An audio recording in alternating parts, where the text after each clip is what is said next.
Ta parole, Seigneur, est vérité, et ta loi délivrance. Ta parole, Seigneur, est vérité, et ta loi délivrance. Rejetez tous les crimes que vous avez commis, faites-vous un cœur nouveau et un esprit nouveau. Ta parole, Seigneur, est vérité, et ta loi délivrance. Le Seigneur soit avec vous. Évangile de Jésus-Christ selon saint Jean.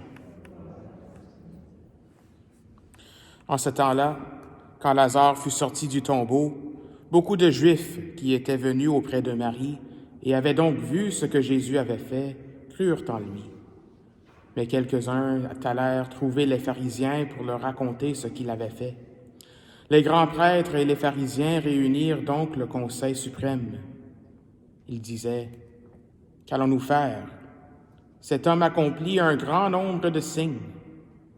Si nous le laissons faire, tout le monde va croire en lui, et les Romains viendront détruire notre lieu saint et notre nation. » Alors, l'un d'entre eux, Caïphe, qui était grand prêtre cette année-là, leur dit, « Vous n'y comprenez rien.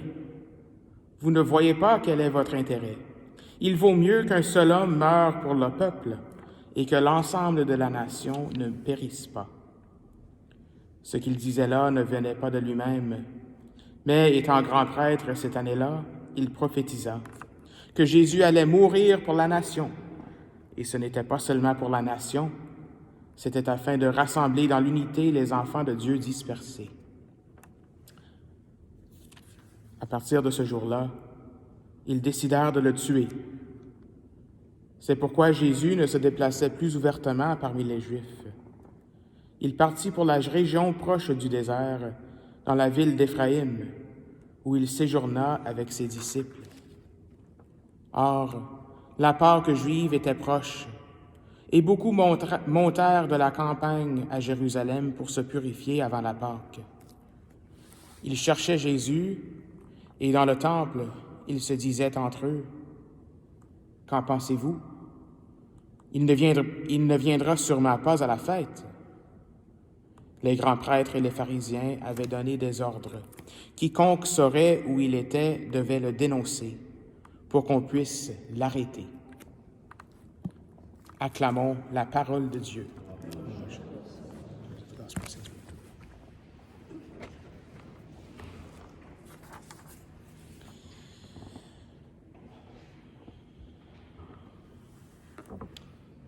Il y a plusieurs années, il y avait une annonce ou une publicité à la télévision pour un de mes magasins préférés, le Bureau en gros, ou bien Staples, ou Business Depot.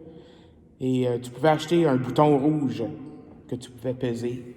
Puis ça disait « That was easy », donc c'est ça que ça disait. Ou en français, je vais traduire « C'est simple ». On appelait ça un « easy button ». J'en ai même acheté un. Et c'est, je pense, ça l'esprit de cet évangile aujourd'hui. La facilité. Le grand prêtre Caïphe propose la solution à tous les problèmes du peuple juif.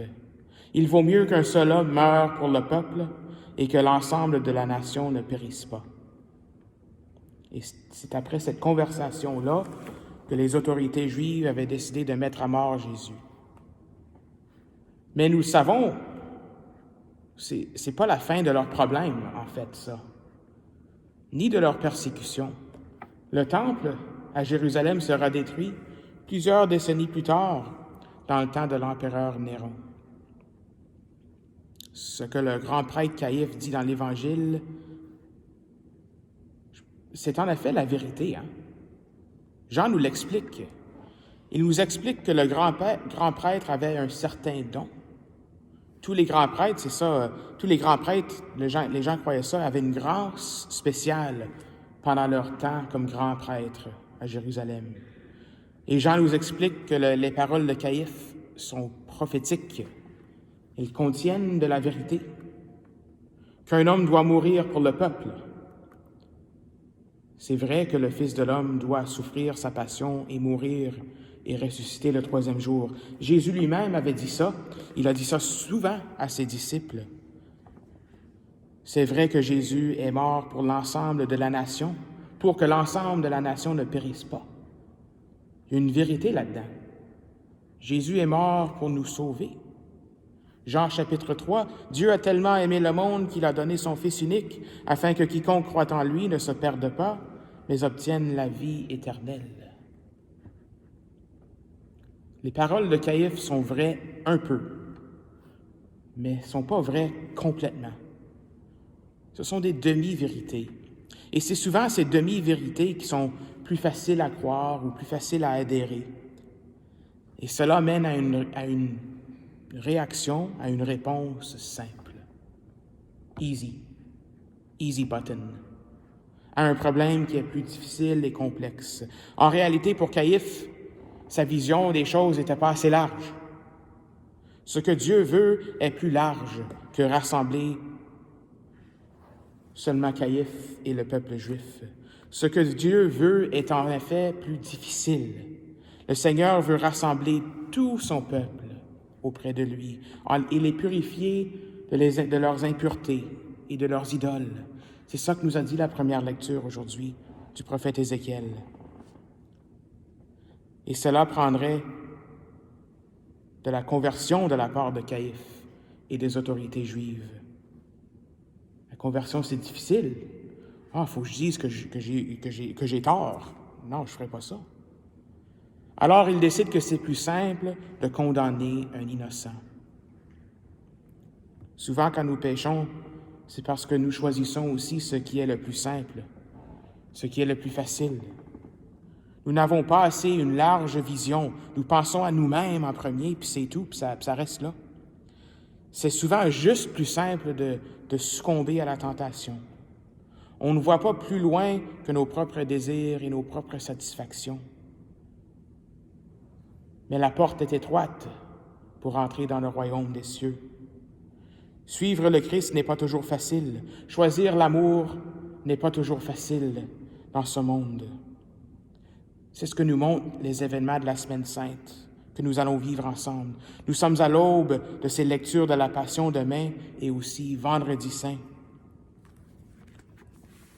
En suivant Jésus cette semaine, en suivant le Christ dans sa Passion, regardons peut-être à la difficulté auquel Jésus subit sa passion.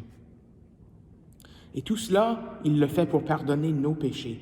Pas le pardonner nos péchés d'une façon générique et générale, mais le pardon de nos péchés, même personnels. Il pensait à toi, il pensait à moi sur la croix. Mes péchés, les péchés du Père Kevin, je vais le dire comme ça, étaient sur la croix aussi. Nos péchés étaient sur la croix aussi. Tout ça parce qu'il a choisi l'option la plus difficile, sa passion, par amour pour nous. Alors l'amour pour notre prochain, pour Dieu, peut nous faire des choix difficiles. Ça peut nous faire prendre des opinions qui sont peu populaires dans ce monde, des fois, cet amour. Mais ce sont ces choix d'amour difficiles qui nous unissent à Jésus et qui mènent avec lui à la résurrection.